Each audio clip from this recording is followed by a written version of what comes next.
Hi, I'm Spencer Christian. On this episode of Tracks Ahead, we'll look at the East Coast version of the train that changed America. We'll look at a slice of the New Haven line that's been preserved in N gauge. Look at 4 layouts under one roof in the shadow of the Golden Gate. And visit a bed and breakfast in Vermont that has a very special feature. The creativity and ingenuity of American industrialists and designers have given birth to a number of items that have gone on to become beloved icons of a generation. Everything from the Ford Model T to Coca-Cola, from the Harley-Davidson motorcycle to the Barbie doll. They are all uniquely and proudly American. In the world of trains back in the 1930s, there was a train that both served and impressed a generation. In New Hampshire, it's a train that's coming back to life. From day number 1, it wowed whoever saw it. Thousands of people lined the tracks just to see it run through town. The Flying Yankee was smoother running and cooler looking than anything that had come before it. It sort of resembled a silver bullet, and it was as fast as one too. It was as elegant as it was functional. And it was made in America at a time when America needed something to believe in. Introduced in 1935 during the Great Depression, the Flying Yankee brought riders back to commuter trains which had fallen on hard times. It was built for the Boston and Maine Railroad, and it ran between Boston and Portland and Bangor. It was one of 3 similar trains, all built by the E.G. Budd Company of Philadelphia. They were ultra-lightweight stainless steel streamliners. The Flying Yankee was sure something to look at. 3 cars that carried a total of 132 passengers. She was sleek, but she was a workhorse. 750 miles a day, 6 days a week, at speeds above 100 miles per hour, when many folks were used to riding old steam trains. She combined high-tech and hard work. The first to have electric heat as well as air conditioning. The first to serve hot meals. A diesel-electric motor that blew the old steam locomotives away. It was a ride you would never forget. So it was a pretty enlightening experience to get on these, in those days, by comparison, a bright car, the large windows. The thing that impressed, I think, was the way the train got up to speed, the acceleration rate, and the quietness of it. Over the years, the nameplate on the front would change as it would transition from a commuter train to an excursion train, but the nameplate on the rear always said Flying Yankee. In 1957, after 22 years of service, the Flying Yankee was retired from service. It was a victim of its small passenger capacity and the growing popularity of the interstate highway system.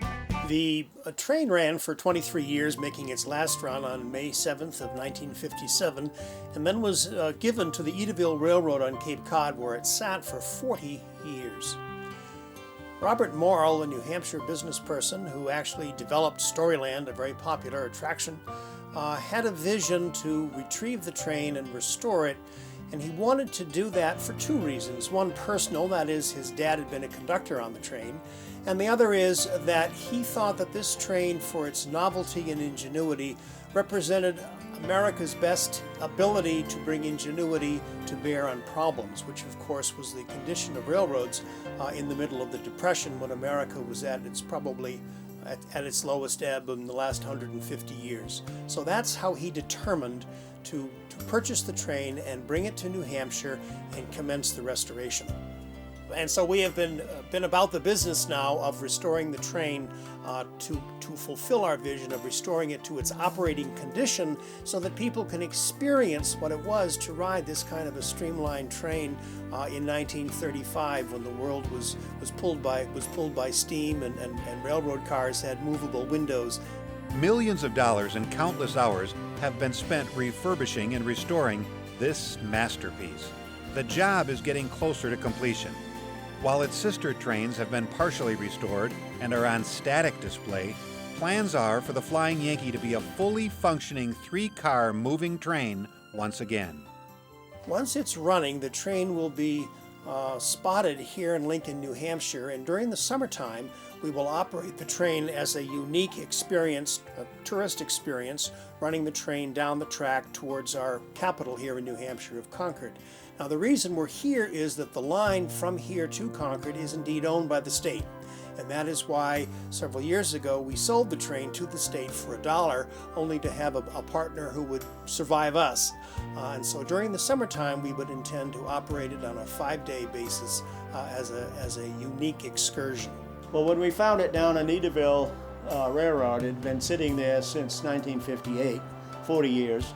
And so it was in pretty tough shape. It had been vandalized, and parts and pieces were all over the place. So our biggest project initially was stripping it down to the bare metal, as you saw in the C-car, and getting it to that point before we could start putting it back together and making it as authentic as possible.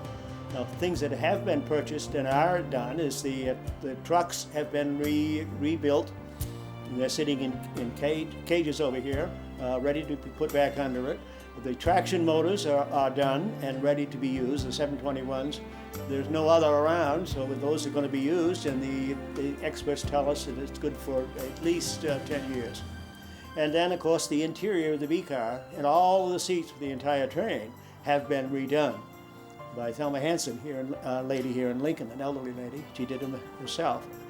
And then we have lots of pieces and parts. We have 5 containers full of parts for the Yankee to be ready to put back in that we purchased over time. Of course, we're sitting in the engine compartment, and that's the biggest piece, to find out what kind of an engine we can use for main power. The Winton that was originally there, there are no spare parts for it. We started to restore it, abandoned that when we found that it wouldn't be any spare parts. If we broke down someplace, we were dead in the water until we made a part. So we're talking to various companies about the possibility of a genset or an engine of the future, if you will, which this train was when it was here in 1935. So we want that to be the engine to drive the thing when it comes. It will be a museum on wheels and an icon for education. A train that will be as comfortable on an excursion as it will be when it serves as a classroom. Well, the concept is a rolling classroom where you can bring the youth of New Hampshire and explain the history of this train and of the Great Depression, how engineers, artists, businessmen got together and put this system together in the heart or the depth of Depression, and people all over the world, not just New Hampshire or New England, will come to take a look at this one-of-a-kind artifact and see what it was like when it ran in its heyday. When the Flying Yankee was first introduced, it was a testament to American ingenuity, hard work, and creativity. It offered inspiration and hope. It lured people back to trains and dazzled them with the allure of rail travel. How impressive that she will get another chance to do the exact same thing. The Flying Yankee continues to maintain its status as a must-see tourist and educational attraction.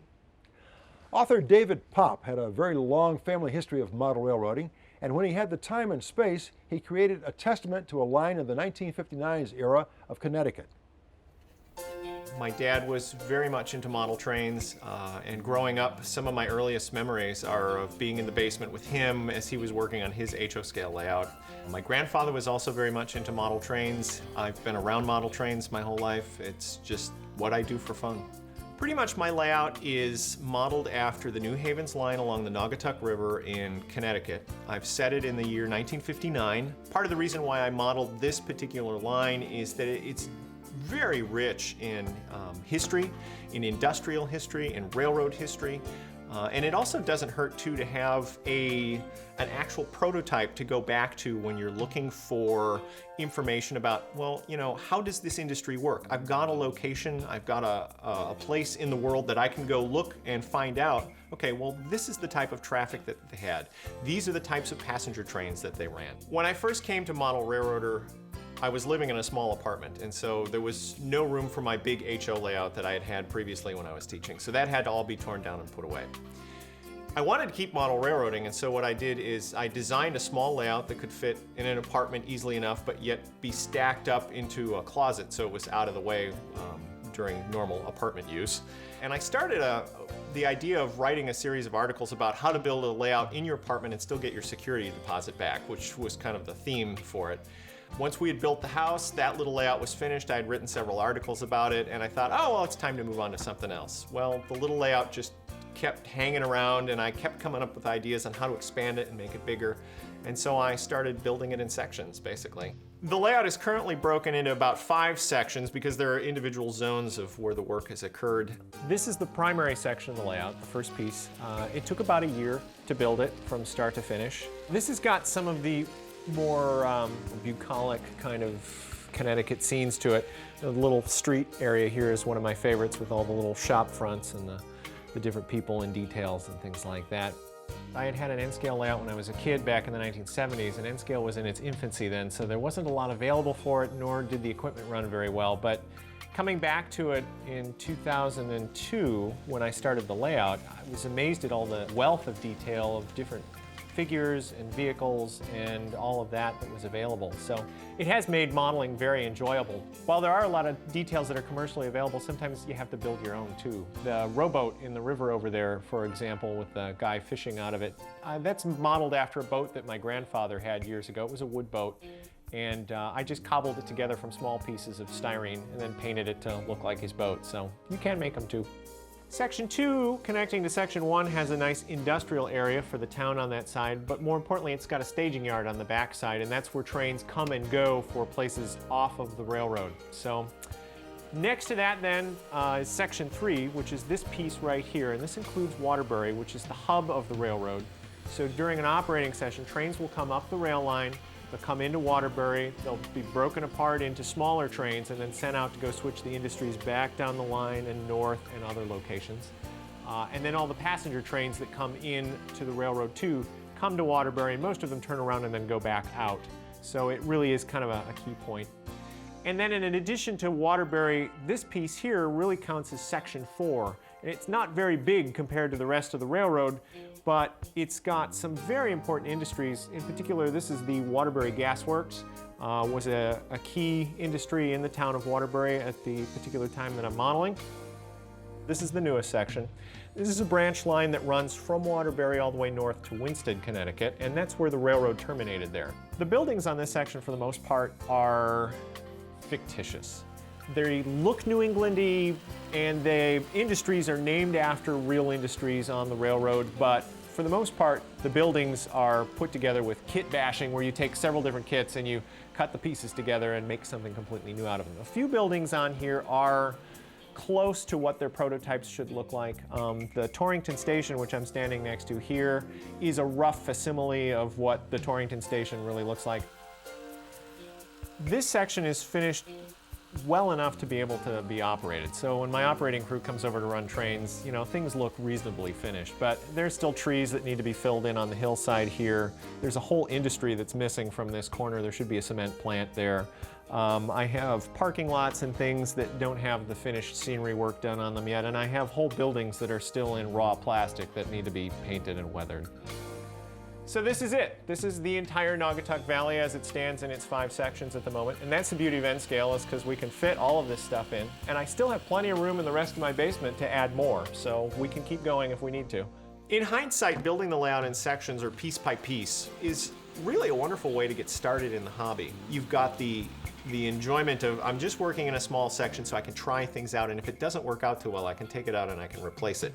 But the other thing is that it gives you a microcosm to hone all your skills in before you start working on a bigger railroad. So working in small pieces but having an idea where you can grow it to make it larger and larger is really a smart way to do it. So if I had it to do over again, this is the way I would have started.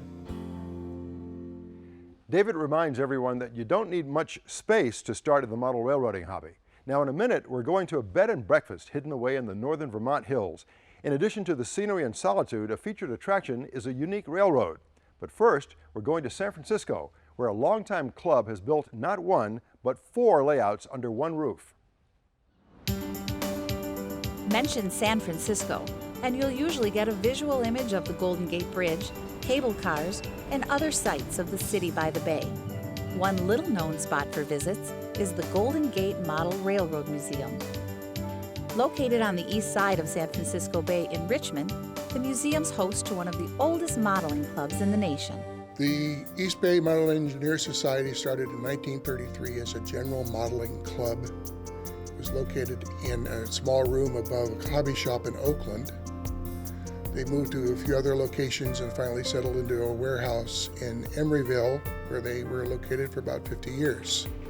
The organization has about 75 members that are divided up between the 3 scales that we model. The current display is actually 4 layouts. The smallest is a large N-gauge layout. Our N-scale layout is about 1,100 square feet in area. We model from about the 1950s to the present. Our modelers like to model a bunch of different eras. Our best areas on the layout are Tehachapi Loop, which is a well-known rail fanning spot in Southern California where trains cross over themselves on the way up the Tehachapi grade. We also model Donner Pass. We have a track going through the summit with snow sheds and tunnels. And the third one would be Elvis Y, where trains go in 3 directions from the Bay Area and the Sierras and the Central Valley of California. Next stop is the HO gauge layout. Again representing railroading in the Golden State, the division names say it all. There's something here for everyone. Well, our HO layout basically models the 3 main railroads that ran from the Bay Area east. That's the Western Pacific, the Southern Pacific, and the Santa Fe. We have a number of divisions. We have a canyon division that ran through Niles Canyon back east. We have the Cal P that ran from the old Oakland Mole along the bay through Martinez, Pinole, Fairfield up to Sacramento. We have our mountain division that basically models the railroad over the Sierras from Roseville up to Truckee, snow sheds and other details that we've tried to faithfully model. We also have a narrow gauge division, and that models the lumber line in the Sierras. And finally, a traction line that modeled the old trolley routes that ran from Oakland over the Bay Bridge into San Francisco. An O-scale layout is the largest of the museum's layouts. The concept for this O-scale layout, our standard gauge, which we call the Santa Fe Western, was evolved from the prior layout at Hollick Avenue, where they had large curves and long straights, and so the developers of this layout wanted to follow through with that concept. We wanted to have long-running trains, rolling curves, lots of mountains. 3 focus areas would be the Pantella Mine area, the ON3 narrow gauge area that's representative of California mining or Western mining overall. The Arch Bridge area on the standard gauge layout it covers a deep gorge, very expansive area, rocky terrain, high mountains on either side. And then further down is our lake area, where we have a bridge going across the lake into the back part of the layout. Most of our trackage on the main railroad is all hand laid on a sub base of splined material. It's 1/2 inch by 1 inch splines, 9 of them that have been laminated together. And the reason we did that was to make nice transitions in between the curves and the tangent parts of the track. There is one additional layout to view. In October 2008, the layout of popular television personality and train collector Tom Snyder was donated to the museum.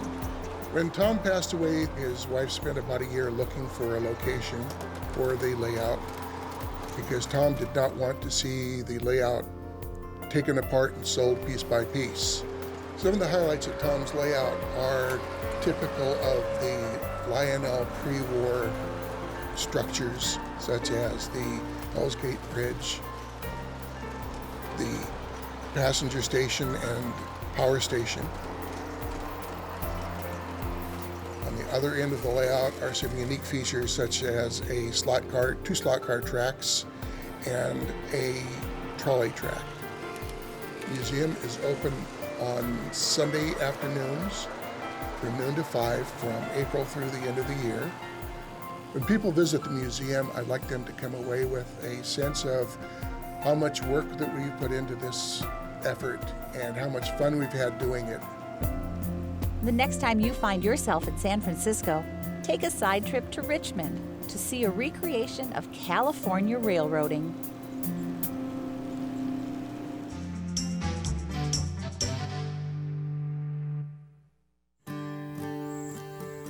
Hidden in its own upland valley, with a view down the spine of the Green Mountains, Vindican Farm is a place where human creativity and nature meet.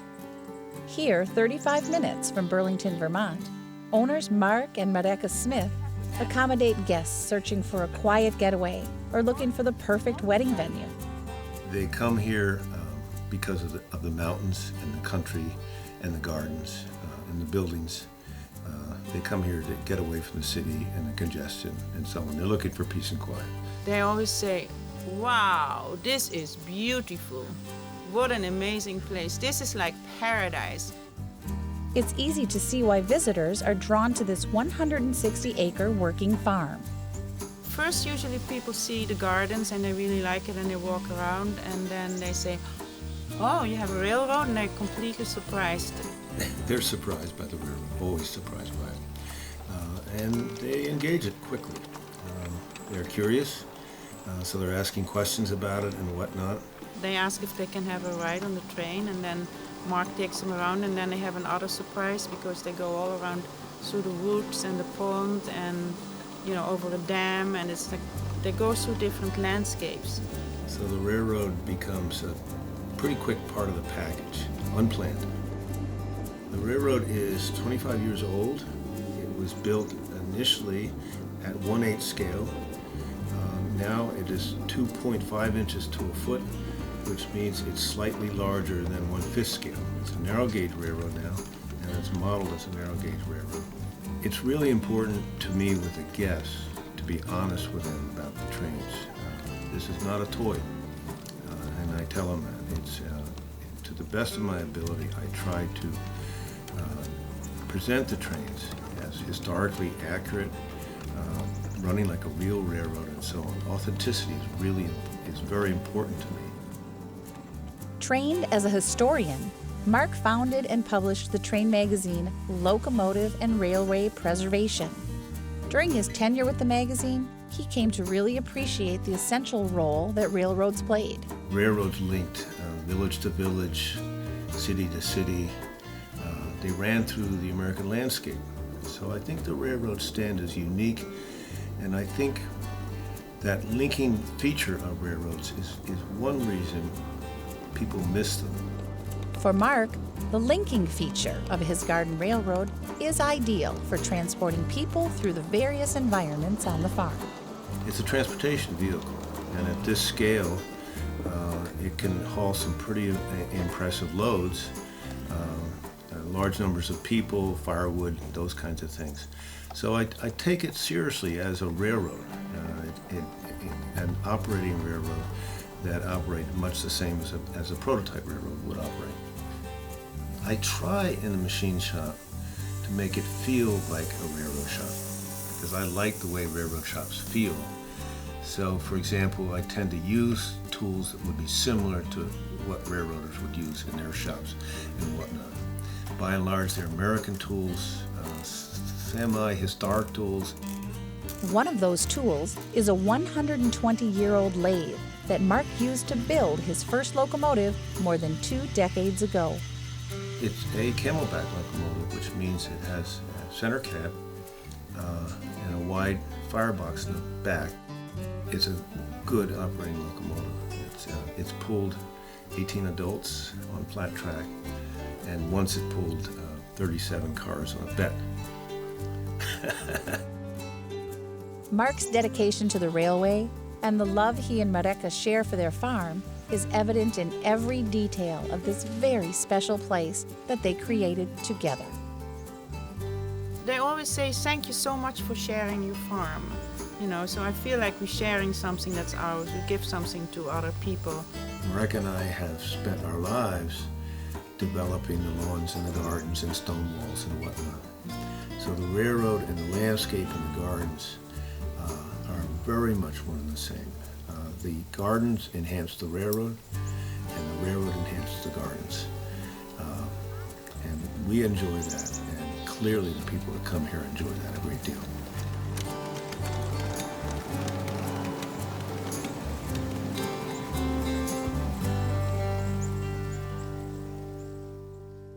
Check the Windican Farms website for reservations and times. Well, that's it for this episode. Please be sure to join us next time for more Tracks Ahead.